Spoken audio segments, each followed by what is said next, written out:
Hello everyone, welcome back to the channel. Hope you're well, thank you for joining me again. I thought I'd go for a little walk with this one. It tends to help me think clearly and I can talk a bit more fluidly. You know, I've been struggling whether I wanted to make this video or not, because I thought, am I going to be doing damage? Am I going to be discouraging people? Or am I going to do some other kind of harm? And you know what? I don't care.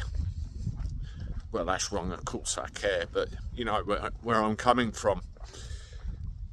I've tried to remain upbeat about reform. I've tried to find a positive where it's very hard to find one, and I've kept quiet. I've tried to, you know, keep on side and stick my head in the sand and pretend like it'll all go away and it'll all be okay. But really, when you look at everything that's happened, particularly over the last couple of days, and then you look at other individuals over the last few months that have suddenly disappeared from reform for one reason or another, the alarm bell ringing in the back of your mind suddenly gets a lot louder.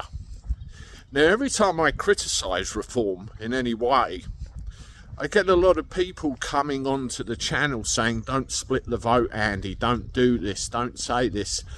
And you're perfectly entitled to say that, as well as I'm perfectly entitled to tell you how I think. At the end of the day, it's my channel, so I will. Now, why do we hold out so much hope for reform? Why do we consider them our last hope? It's very simple. Labour, Conservative, what we collectively now know as the Uni Party, because let's face it, you couldn't stick a fag paper between the two, have severely let us down. Not just over the last 10 years, as all the lefties come out and say with the Conservatives, but at least 2 or 3 generations. I have people coming on this channel that are older than me by some 20 or 30 years who tell me that they remember when this rot was setting in.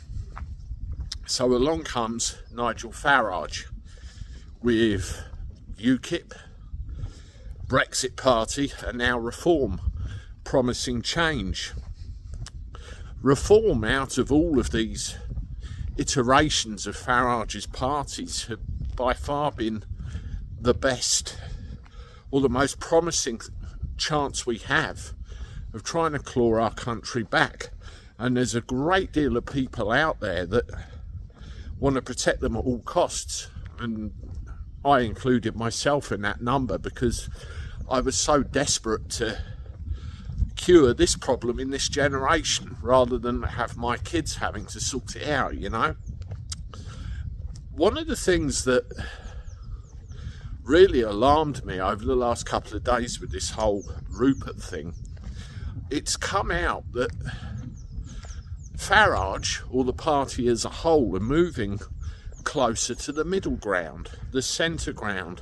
As Tony Blair once said, elections are won in the centre ground. That may be so, or it may have worked for him, and it may have worked for David Cameron, pulling the Conservatives in that direction as well. But at the end of the day, what really matters is the real issues.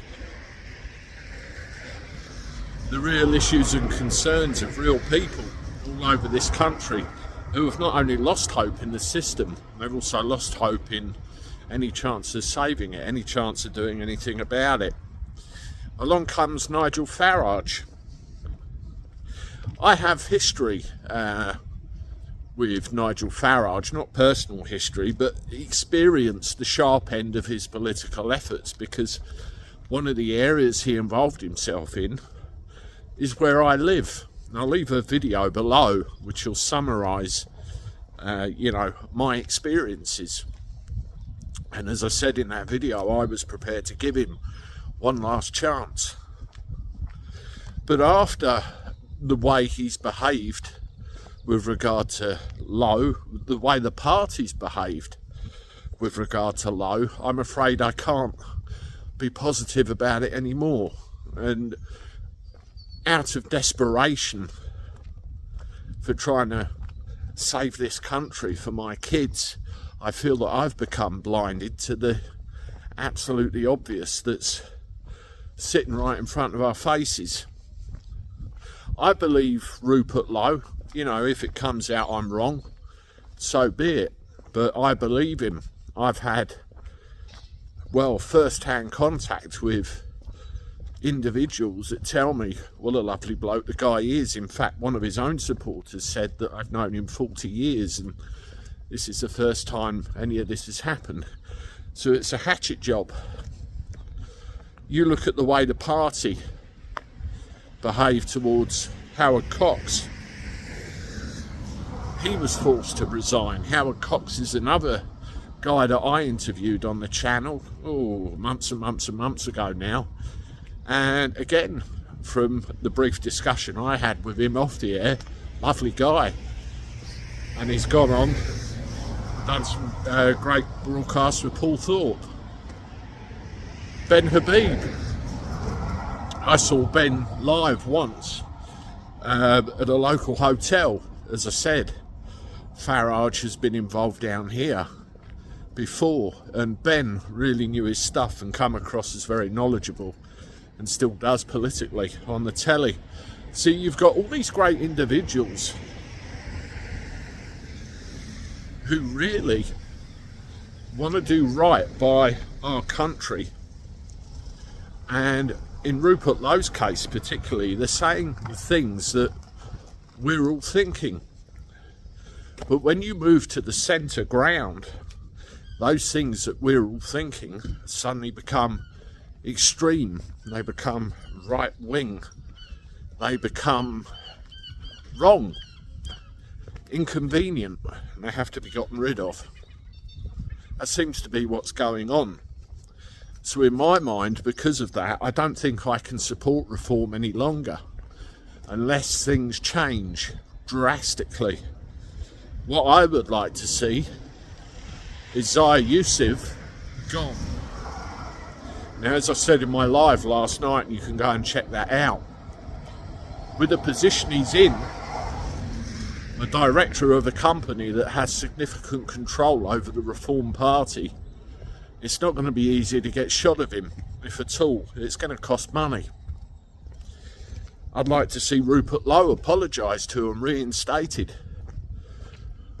I'd like to see Farage get his head out of his backside and actually deliver on what he promised before he was elected. Or does that make him a common garden politician like everybody else? That's one for you, isn't it? I'd like to see Howard Cox apologise too. And I'd certainly like to see Ben Habib reinstated and apologise too. These are all figures that actually gave a damn. There are a load of grassroots people as well that are suffering. For example, the RE at Stafford. Have a look at this screen dump. They got a notification off a HQ out of nowhere stating that they were to close down immediately. No explanation, no nothing.